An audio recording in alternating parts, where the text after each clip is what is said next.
Assalamualaikum warahmatullahi wabarakatuh. Perkenalkan, nama saya Siti Husnul Fatimah dengan NIM A1P1 24023.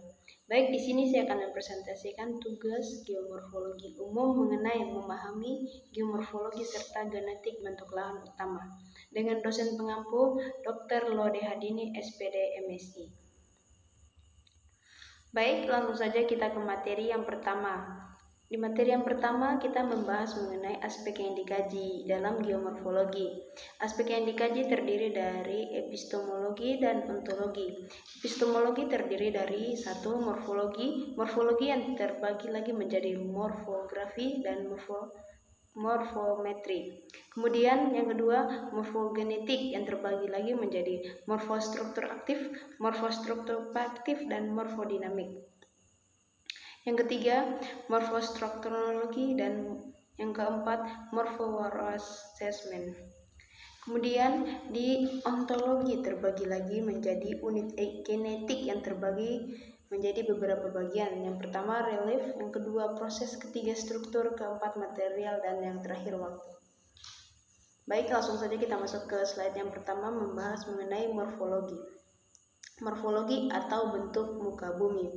Morfologi sendiri mendeskripsikan tentang komposisi dan kondisi bentuk lahan.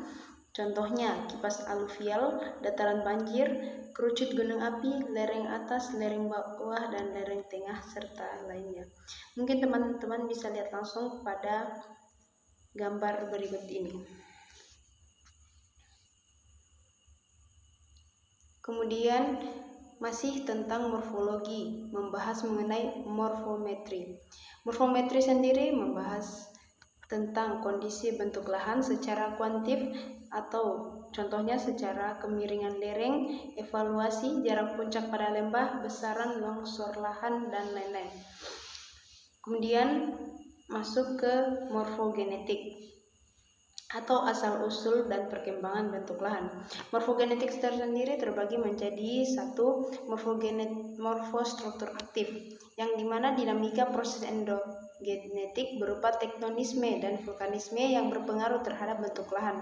Contohnya gambar besar antilignal dan patahan gempa-gempa serta erupsi pada masa lampau. Kemudian morfostruktur pasif. Morfostruktur pasif merupakan dinamika struktur kulit bumi dan litologi berupa denudasi yang berpengaruh terhadap bentuk lahan, contohnya erosi serta peristiwa pelapukan. Dan yang ketiga ada morfodinamik. Morfodinamik sendiri merupakan dinamika proses eksogenetik yang mempengaruhi bentuk lahan dalam relatif cepat, contohnya banjir, erosi, erupsi gunung api, dan lain sebagainya. Lanjut ke yang ketiga, yaitu morfokronologi. Morfokronologi merupakan urutan terbentuknya bentuk lahan berdasarkan umur atau relatif atau biasa disebut absolut. Keempat, morphowar assessment, yang artinya hubungan antara bentuk lahan yang satu dengan lainnya secara kontekstual dalam susunan keruangan serta lingkungan dan berkaitan dengan proses-proses geomorfik. Teman-teman bisa lihat pada gambar berikut.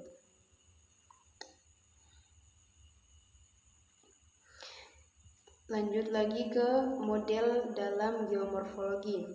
Model yang merupakan ciptaan ideal dari kenyataan seperti berbentuk aslinya yang dikompleks dengan maksud untuk menyederhanakan sehingga mudah untuk dipahami. Teman-teman bisa lihat di dunia dari teori, kemudian model analog atau formula, model simbolik atau peta, model ikonik atau citra atau foto udara, dan terakhir dunia nyata. Berikut adalah beberapa contoh gambar-gambar.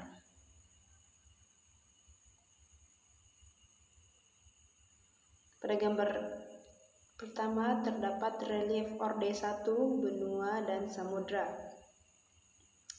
Kemudian gambar kedua menunjukkan tenaga endogen atau tektonisme Indonesia, bagian dari rangkaian gunung api yang dikenal sebagai cincin api Pasifik. Kemudian Proses geomorfologi terbagi menjadi dua. Yang pertama vulkanisme, yang kedua diastropisme. Kemudian bentuk lahan. Bentuk lahan terbagi menjadi beberapa bagian. Yang pertama vulkanis, yang kedua struktural. Pada struktural terdapat beberapa bagian. Yang pertama plato, kedua kubah atau dome, ketiga lipatan, keempat balok besar, dan yang kelima kompleks. Pada gambar berikutnya terdapat relief orde 2, pegunungan serta dataran. Oke. Mungkin pada gambar ini teman-teman bisa melihat proses terjadinya tenaga endogen pada air. Di sini terdapat siklus bagaimana terbentuknya air, mulai dari mengalirnya air, kemudian berproses kembali dari air menjadi hujan. Dan terakhir ada relief orde 3, terdapat erosional, deposisional, dan residual. Hal tersebut merupakan kronologi umum pembentukan permukaan bumi. Kemudian proses geomorfologi terbagi menjadi beberapa bagian. Yang pertama degrasi. Degrasi tersendiri terbagi menjadi pelarutan, gerak massa, erosi. Erosi terbagi lagi menjadi air, gelombang, gletser, angin. Kemudian setelah erosi ada organisme. Lanjut ke agradasi. Agradasi tersendiri terbagi menjadi air, gelombang, gletser, dan angin. Yang terakhir adalah ekstraterestrial. Kemudian ada bentuk lahan. Bentuk lahan sendiri terbagi lagi menjadi solusional, dilusional, fluvial, marin, glasial, eolin, organik, fluvial, marin, glasial, eolin, dan kratermortial.